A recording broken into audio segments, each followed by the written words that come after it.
Welcome back to the deep dive. You've brought us some fascinating sources today, all looking at visual object tracking. That's right. Specifically, tracking across multiple camera views. It's a really challenging area. And you wanted us to focus on this new system, MITracker, and its dataset, MVTrack. Yep, that's the core of it. Seems like a potentially big step forward, so let's unpack what makes it tick based on these papers. Okay, mission accepted.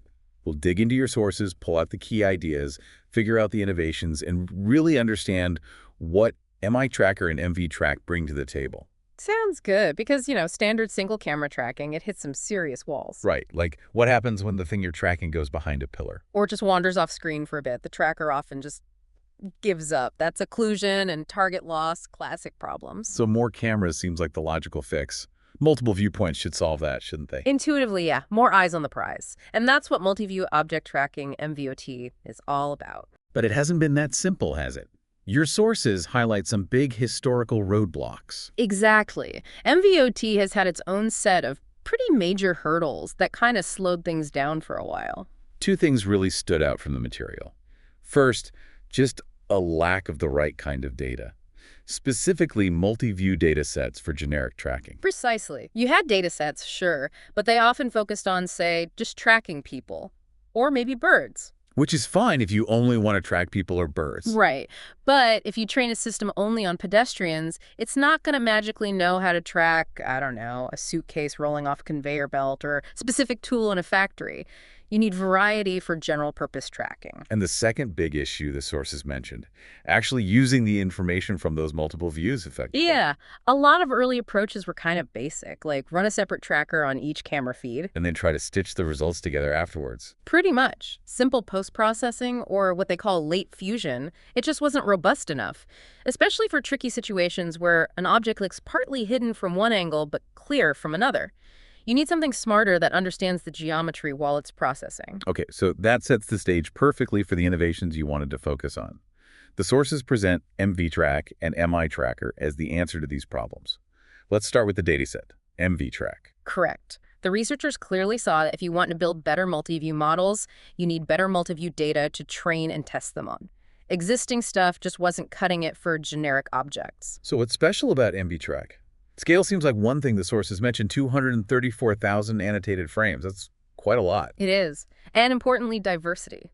They included 27 different kinds of objects, things you'd find indoors. They do note it's currently indoor scenes only, which is a limitation we can touch on later. But still, 27 object types is way better than just people. Definitely. And the annotations are really detailed. You get the standard 2D bounding boxes in each view, but also, crucially, ground coordinates in a bird's eye view BEV perspective. So where the object is on the floor, basically. Exactly. All mapped into a common coordinate system. Plus, they provide all the camera calibration, data position, orientation, lens details. That's vital for relating the different views spatially. And that calibration and BEV info is key for training models that actually reason in 3D. Absolutely. And another critical point.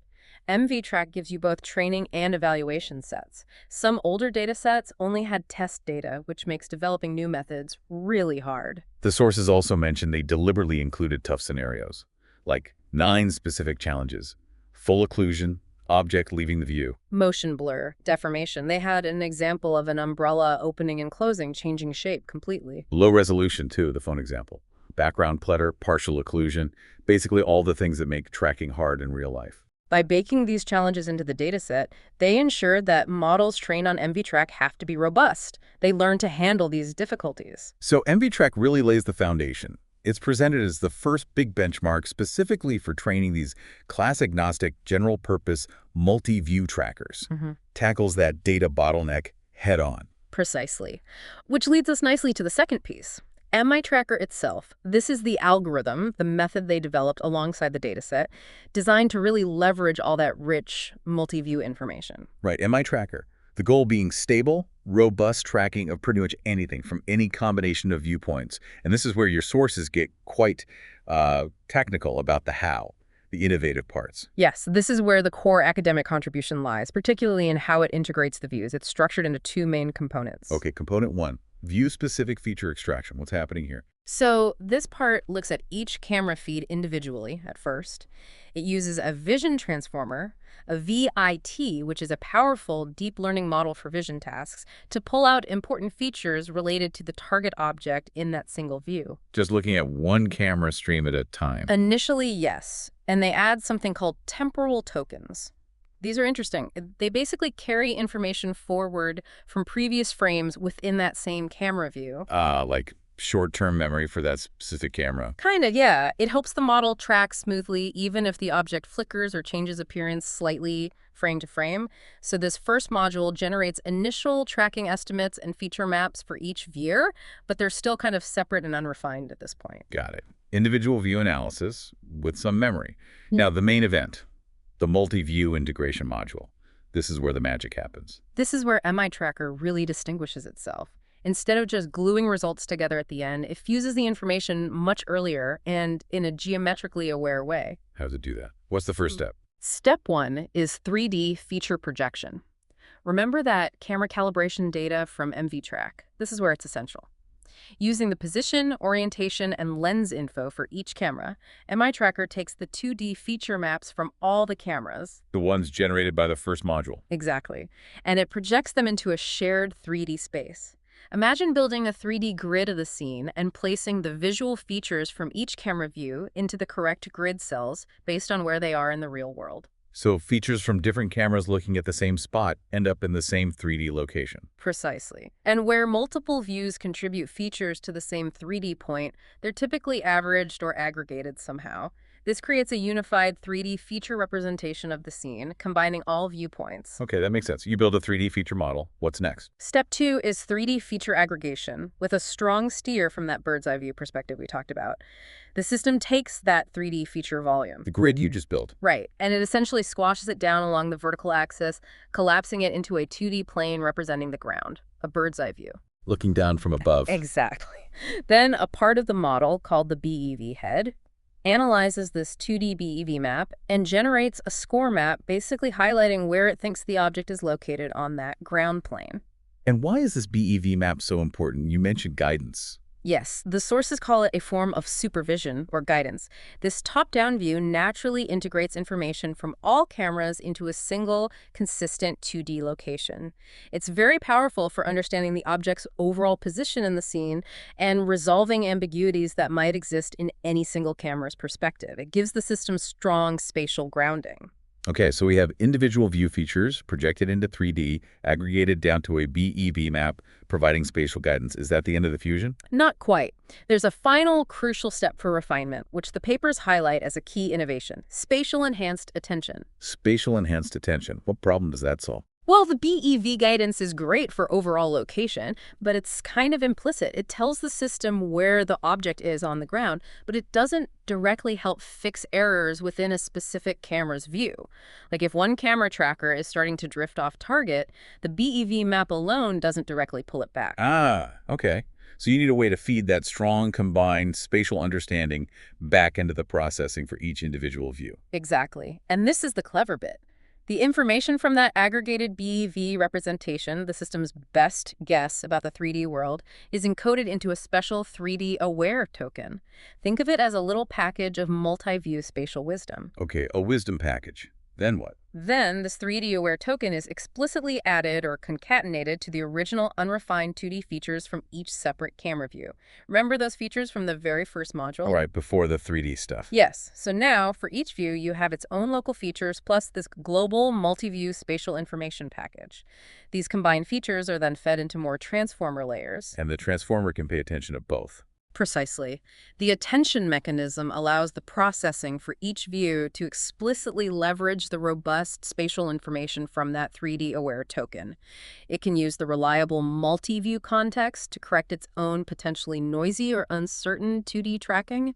It helps pull drifting single-view trackers back on target, for example. That sounds much more integrated than just fixing things at the end. You're using the global picture to constantly refine the local views during processing. That's the core idea. It's a much tighter, more effective integration loop. So how does all this sophisticated machinery perform in practice? The sources must have results. They do, and they're quite impressive according to the papers. MITracker achieves state-of-the-art SOTA results. On the new MVTrack dataset. Yes, and importantly also on an older existing dataset called GMTD, even though it wasn't trained on GMTD, that shows it generalizes well. Good sign. Any specific numbers? Quantitatively, the gains are substantial.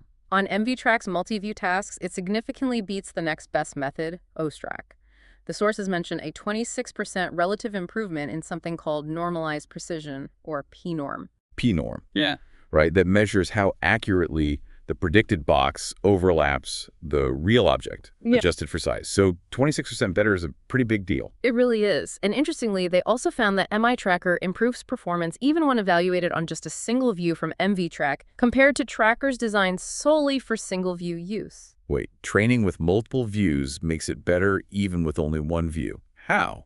The hypothesis in the sources is that the multi-view training process itself, forcing the model to learn about 3D geometry and reconcile different perspectives, gives it a richer, more robust underlying understanding of spatial relationships. This pays off even when it only sees one perspective later. That's fascinating. And what about that robustness and recovery aspect? That seemed like a key selling point. Absolutely. Recovering after losing the target, like when it's fully hidden or goes off screen, is critical. MITracker showed a really strong ability here. The sources state it recovered the track 79.2% of the time within 10 frames after the target vanished. Wow, nearly 80% recovery within less than half a second? How does that compare? Much better than alternatives mentioned, like one called Sam Too Long, which was at 56.7%. It's a significant improvement in practical reliability. It means the system is less likely to just give up. And that translates to longer successful tracks, fewer manual resets needed. Exactly. All pointing towards a more dependable system in real-world clutter and chaos. They also did ablation studies, basically, turning off parts of the model to see what happens. Those confirm that both the BEV guidance part and that final spatial enhanced attention step significantly contribute to the performance. Validating their design choices. Yeah. Okay, so it sounds very promising, but no system is perfect. Did the researchers acknowledge any limitations? Yes, they were upfront about a couple of key ones. First, as we mentioned, the MVTrack dataset is currently all indoor scenes.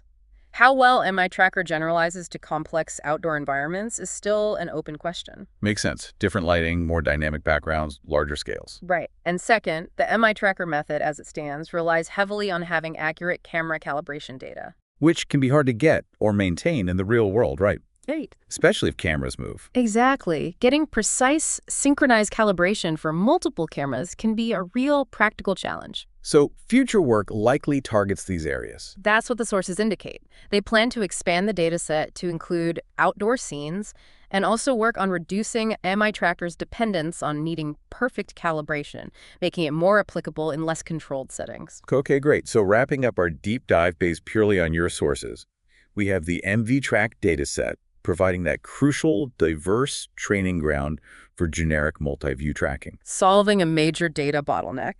And then we have the MITracker method, with its really clever multi-view integration strategy, that 3D projection, the BEV guidance, and especially that spatial enhanced attention mechanism. All working together to tackle those persistent problems of occlusion and target loss much more effectively than before. Leading to tracking systems that are demonstrably more stable, more robust, and better able to recover from errors. It really shows the benefit of developing the data and the algorithm hand in hand. Absolutely.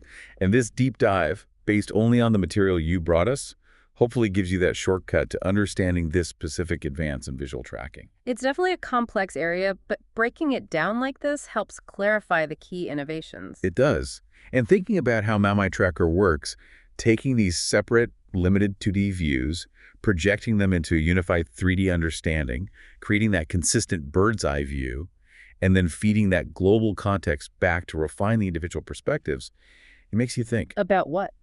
Well, if merging multiple, potentially incomplete viewpoints into a coherent whole is so effective for tracking objects, where else could that kind of approach, aggregating local information into a unified global context to improve local understanding or decision-making, be really powerful? Just a thought to chew on as you navigate your own complex information landscape today. That's a really interesting parallel to draw. Food for thought indeed.